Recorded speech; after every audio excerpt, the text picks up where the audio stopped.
Alam mo, sa buhay, hindi mo kailangang isipin ang sasabihin ng ibang tao sa iyo. Wala kang dapat ipaliwanag sa sarili mo.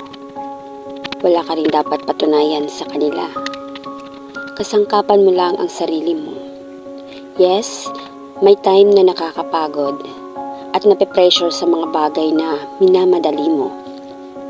Pero ang mas mahalaga ay unti-unti mong napapatunayan sa sarili mo na may nag-i-improve sa iyo. Hayaan mo silang pag-usapan ka. Hayaan mong yung time na pinagtatawanan ka. Hayaan mong maliitin ka o i-down ka ng iba. Dahil ang mas mahalaga, naiintindihan mo o nauunawaan mo sila. Alam mo sa sarili mo kung ano ang kaya mong gawin na wala sila.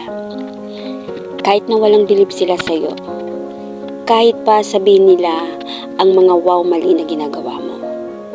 Kahit na pinagmumukha kang tanga sa maraming tao, ang mahalaga, naniniwala ka sa sarili mo at sa kakayahan mo.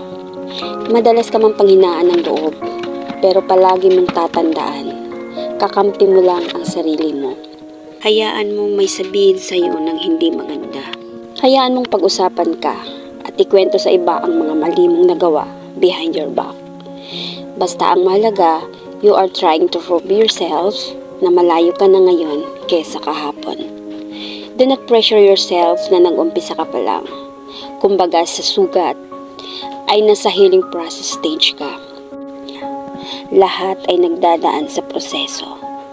Sa zero skills, sa zero knowledge, at zero experience.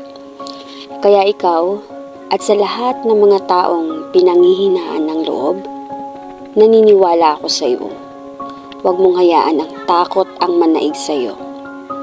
Huwag mong hayaan na lamunin ka ng mga negativity na ibinabato sa iyo ng mga tao.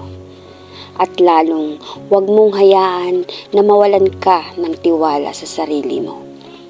Dahil kahit walang mga taong naniniwala sa iyo, ang pinakamahalaga sa lahat ay ang pagkakaroon ng tiwala sa sarili na siyang magiging sandata at kakampi mo. Push yourself, upgrade, and learn more. Hindi natatapos ang pag-aaral. Mas matuto pa at mas maging matibay sa lahat ng mga pagsubok sa buhay. Siya ang nagbigay ng lahat ng iyong kalakasan at kakayahang taglay. Ito'y ipinagkaloob sa iyo na biyaya. Kaya mo. Naniniwala ako sa iyo. Dahil naniniwala ako sa kakayahan mo. At isang araw ay isa ka ring magiging ganap na magaling. Alam kong mas magtatagumpay ka pa.